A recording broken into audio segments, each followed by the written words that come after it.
kalawang. Kinalawang na yung bearing sa loob. Fake na koyo bearing. Magduduktong sa mga isla dito sa Binongonan, sa isla ng Talim, at napitikan ko pa nga dito si Pukoda. O tignan mo, sumasideline pa yun ang paglalaban. So yung masalamat nga pala sa El Marino Custom Parts. Yan. Alam, pag sobrang sarap ng pagkain, iba-iba eh. Siguro yung... sarap. Sarap.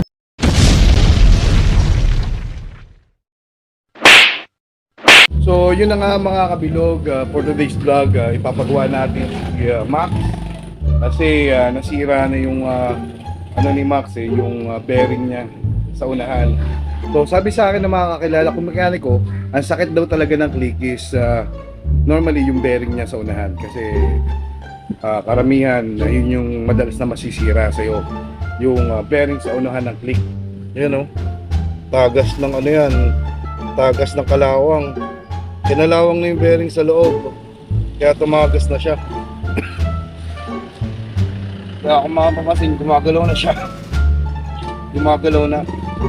Kaya yun napapaayos natin. Ito rin yung isang sign na titignan nyo mga kabilog pagka nasira na. Kasi lumalabas yung kalawang, kinakalawang yung bearing sa loob. Yun yung sira ng ating clip. So kaya ang ginawa natin, bumili na kagad tayo ng bearing. Ang binili natin bearing is yung Honda, stock bearing ng Honda. Dumating na yung ating bearing galing sa Shopee. Alright, so tara, buksan na natin to. Buksan na natin Shopee Express. Yan na. Buksan na. Oh! Jeez! Baka Honda yan. So, para mas matibay. Kasi marami lumalabas na mga mga fake na bearing fake na koyo bearing. Mabibili mo lang ng mga 16 to 25 pesos sa online. Kung gusto nyo, i-comment ko sa baba kung nasan yung link ng Shopee. Okay? So, tara, samahan nyo ako mga kabilog. Papakabit natin ang bearing natin dun sa pakabitan na malapit dito sa barangay namin sa Pilipinas. Let's go! At gusto ko lang sana i-flex yung binili kong high temp grease. Ito yung grasa na lithium complex na talagang makapit. Hindi ito basta-basta bumibitaw at hindi ito basta-basta nalulusaw sa matagal na paggamit. Ang high temp grease na to talagang mostly recommended to kasi napanood ko to sa ibang mga vlogger. Talagang effective daw, kaya ito yung gagamitin natin kasi lalo na sa panahon natin ngayon na maulan, ito yung mostly recommended nila kasi hindi to basta-basta natatanggal kahit mabasa ng tubig.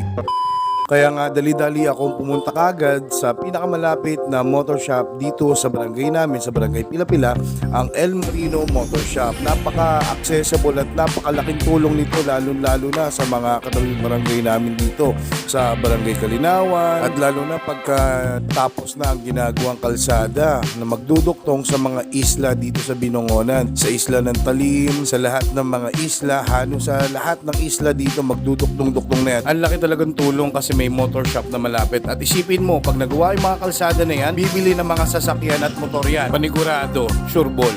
Meanwhile, at nakarating na nga tayo dito sa motor shop ng El Marino. At yan nga pala si Boss Alvin, isa sa malapit na mekaniko dito sa El Marino yan mga kabilog. At habang binibidyoan ko nga ang store nila, nagulat na lang ako, binabaklas na kaagad ang gulong ko ng idol natin na si Lawrence. Isa yan sa mga malulupit na mekaniko dito sa El Marino Motor Shop. At syempre, pe-flex ko lang uli yung mga Honda parts natin. Yan, dalawang Honda bearing at isang high temp na lithium grease. Alright, lithium grease, baka naman, o diba? At pagkatapos ko ang i-flex yung mga bearings at yung grease natin, may sumigaw sa akin, si Ma'am. Solid follower pala natin tong si Ma'am. Actually, siya yung owner ng El Marino Motor Shop. Ay, thank you po. Hindi naman yung vlog mo, isasagutin ko maintenance mo. Yes! Yes! Yes! Yes! Yes! Yes!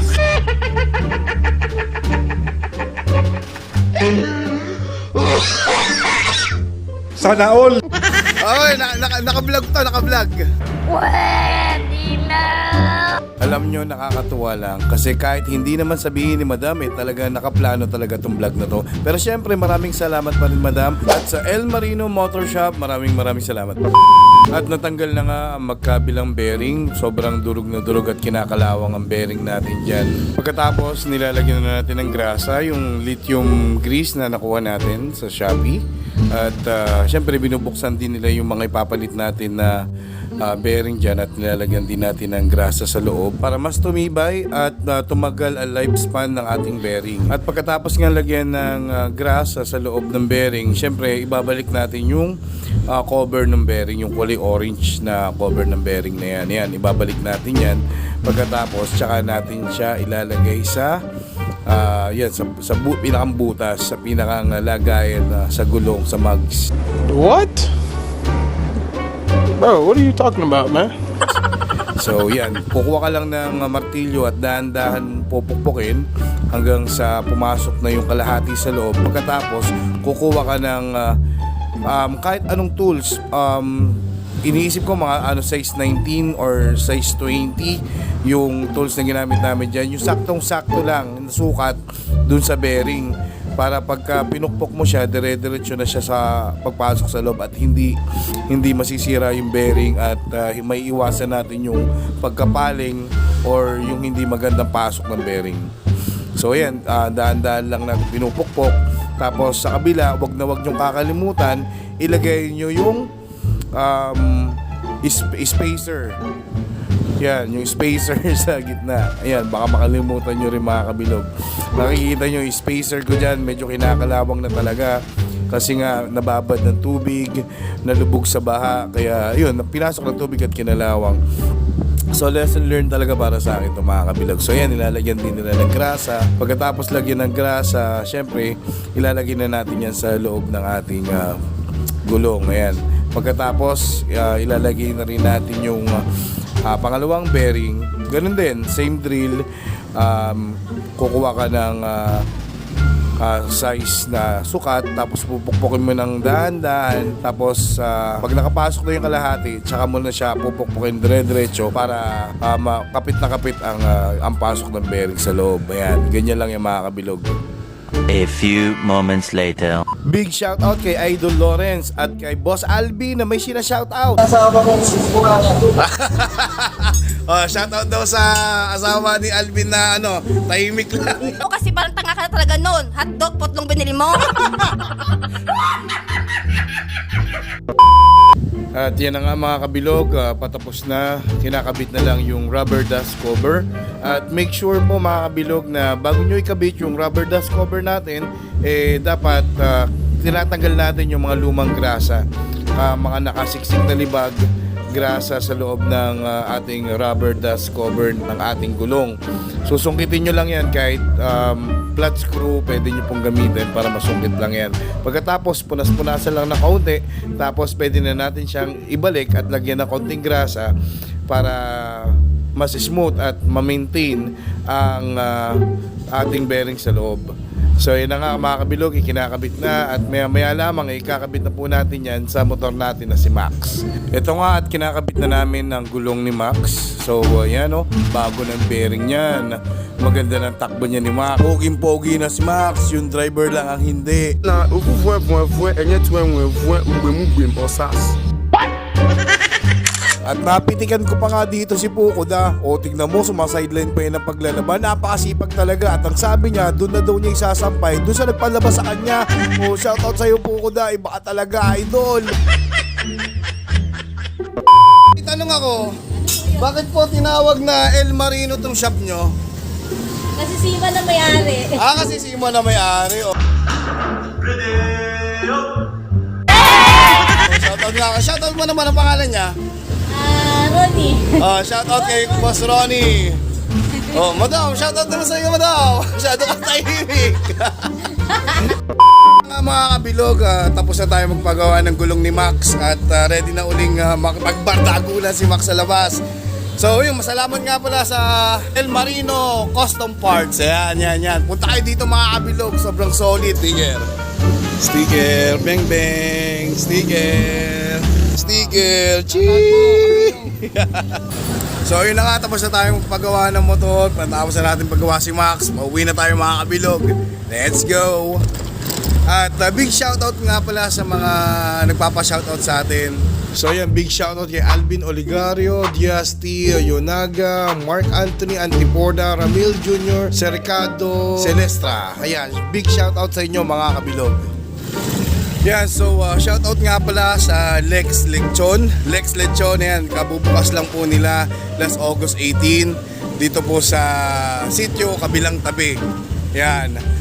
Madali nyo lang po silang makikita mga kabilog dito sa Barangay Pila-Pila, sitio kabilang tabi. Ayan ang location ng kanilang store. Sobrang sarap. Lex Lechon, baka naman. Lex Lechon, lechon manok at lechong baboy. I mean, crispy pata, lechong manok, crispy pata, liempo. Ay nako, pag nakita nyo pa lang, amoy pa lang, mabubusog ka na. Alam mo, pag sobrang sarap ng pagkain, iba-iba eh. Siguro, sarap. Sarap.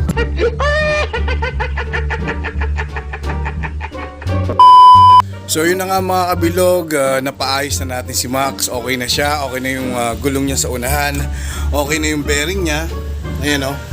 So mga kabilog, isang paalala lang, lalo na sa mga nagmomotor dyan, ingatan natin yung motor natin na malubog sa baha ngayong maulan, kasi yun talagang kinasisira ng mga motor natin, kasi pinapasok ng tubig yung bearing sa unahan. So kahit sabihin mo na may cover yan, hindi may iwasan na pag nalubog tayo sa bahay, papasukin talaga ng tubig.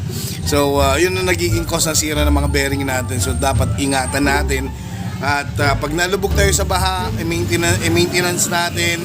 Kailangan pag nalubog ka sa baha, baklasin mo yung gulong sa unahan, lagyan mo ng panibagong grasa, linisin natin, kasi pag kinalawang yung bearing, yun ang magiging sira.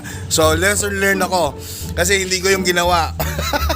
So next time, pag nalubog ako sa baha, lilinisin ko na kagad yung unahang gulong, yung lalo na yung bearing. Lesson learned talaga. So yun na nga mga kabilog. Shoutout nga pala sa mga kabilog natin dyan. Ayan, yung mga nagko-comment, shoutout sa inyo lahat mga kabilog. So ayan mga kabilog, salamat at thank you for watching.